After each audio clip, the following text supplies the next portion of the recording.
Hello, my name's Kent Curry, Rugby Development Manager for the Waikato Rugby Union. Today on the show we have Kiwi Sport Officer Wayne Bootten. Welcome to the show, Boots. Hey Kent, glad to be here. Good stuff, mate. Talk to me about your role at Sport Waikato.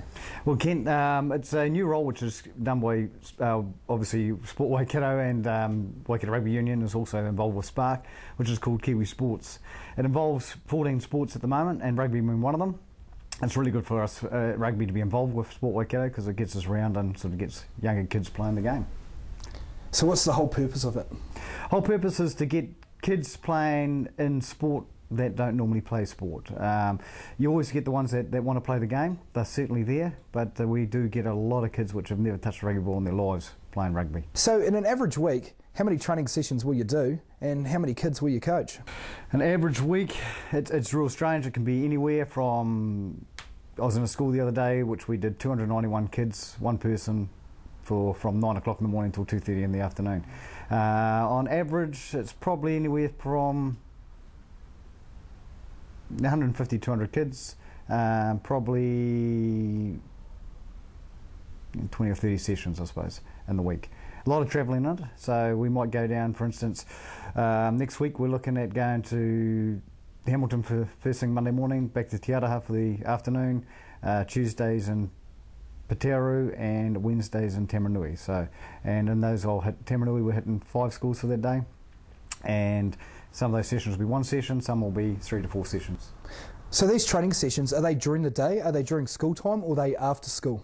Both. Most of them are in school time. What we do is we do a taster, and the taster's there so that kids get involved in the sport. That lets them sort of have an understanding and whether they want to carry on having a go at that at an after-school program. So the after-school programs, I've been tied up with Ripper Rugby World Cup for a little bit, so I've done a lot of after-school stuff, but it's getting bigger and bigger. Geez, you must do a heck of a lot of travelling and meet some weird and wonderful people along the way, I'm sure. That must be a good point of the job. At the moment we're averaging about 1,000 k's a week, and yeah, there's certainly some interesting people, some really cool people to meet. It's, you know, grouse when you walk into a school and everyone knows your name, and you might have only been there once, so it's certainly when they turn up they certainly know who Boots is anyway. Geez, you must be pretty organised as well, eh, doing all those hours?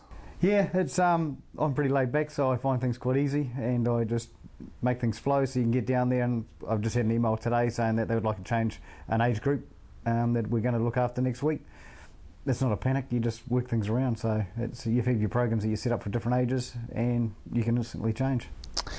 Tell me, Boots, what's the Ripper Rugby World Cup all about? I've heard a lot about it, but what actually is it all about? Because it's a New Zealand Rugby Union initiative, isn't it? Certainly is. Ripper Rugby World Cup has been huge, and something that I've been really pleased to be involved with. There's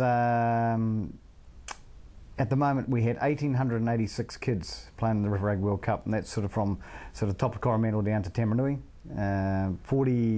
Over 40 schools in Waikato involved with it. It all came down to there had to be 2 winners. One which was Fairfield Primary for Waikato. The Waikato finals ended up being 28 different schools at the finals. Over 300 kids playing, huge day, and 2 Decile 1 schools in the final. So it was Bernard Ferguson from Ngarawahia and Fairfield from Hamilton.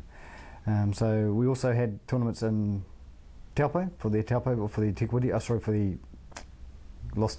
for the King Country final, and we also had a final in Thames for the Valley finals.